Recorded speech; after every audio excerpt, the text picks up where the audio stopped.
If there was one physical subject, one material subject that we should focus on, in my opinion, it is very clear that the head of the snake is the financial system.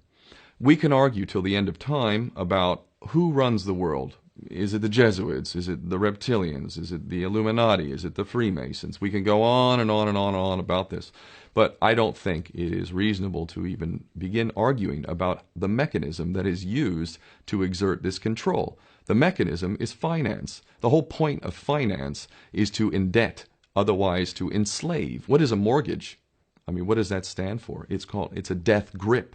So when you get a mortgage, you have a death grip held over you because you are in debt. You don't even own the house. The bank owns the house that loaned you the money to buy the house, unless you're fortunate enough to have all the money to buy it outright. And even then, you can be taxed by the government, and if you fail to keep up with those taxes, the government can then take it from you. The whole system is based on a financial fraud, which effectively takes the power that we have and it gives it to a tiny group of individuals who are running the world through the control of finance.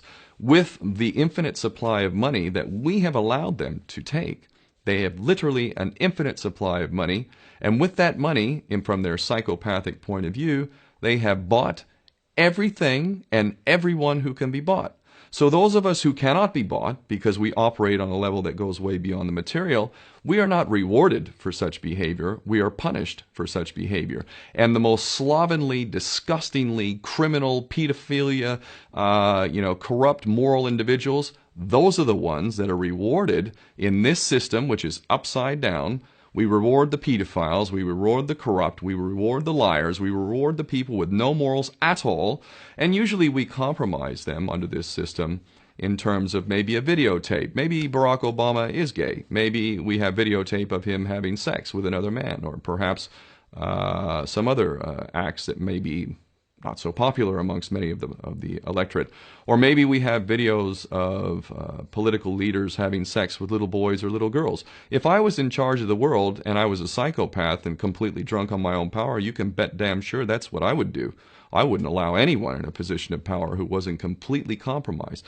When you have an infinite supply of money, you can do this.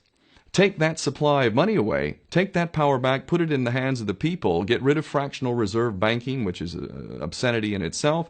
Listen to the lessons of Jesus Christ. If you're a Christian who got really pissed off when he went to the temple and he saw what the money changers were doing, let's take back control of the issuance of money, and not just on a national level. I'm happy to see in Denmark that you have your own currency, you don't have the euro, but on every country's level, they should be issuing their own currency in a transparent, non-usury based way in which it really, truly benefits the people. And in that way, we can literally free ourselves of the banking debt which is drowning us all, and we can stop scrambling for the crumbs from the table of these filthy rich psychopaths and live in a state of abundance just by changing this one thing. And I'm not just talking about abundance for Western nations who have an artificially inflated value with their currencies. We all in the West are guilty of having that reward while the rest of the world is sucking on it.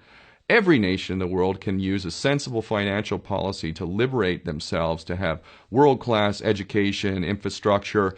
Everything that a healthy society would require can be had in the worst, most corrupt African country in any part of the world. We can all have that if we simply change that one thing.